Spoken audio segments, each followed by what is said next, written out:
मित्रांनो नमस्कार मित्रांनो, आपल्या आजच्या व्हिडिओमध्ये आपलं सर्वांचं स्वागत आहे.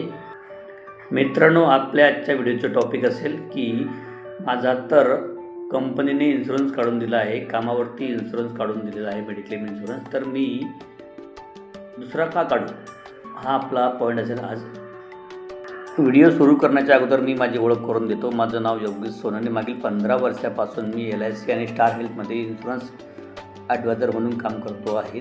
आतापर्यंत मी 1000 परिवारांना मेडिक्लेम आणि लाईफ इन्शुरन्सने कव्हर केले आहेत. मित्रांनो, आपल्या व्हिडिओकडे जाऊया.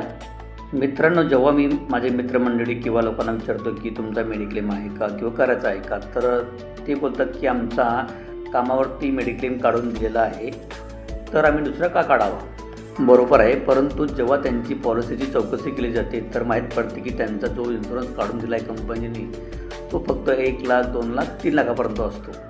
याच्यावरती त्यांना इन्शुरन्स कवर भेटत नाही. त्यामध्ये पण हजबंड वाईफ, मुलं, आईवडील सर्व कवर असतात 2 ते 3 लाखामध्ये.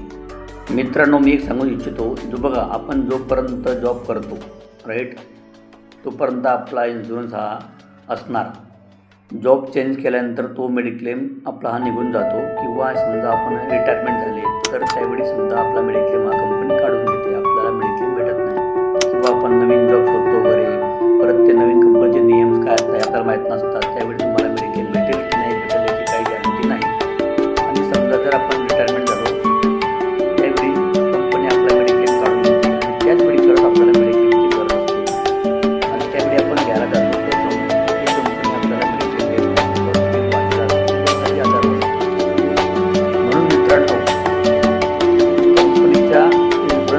स्वतःचा इंडिव्हिज्युअल इन्शुरन्स काढून घ्या मेडिक्लेम, कारण तो खूप जरुरी पडतो कामाला.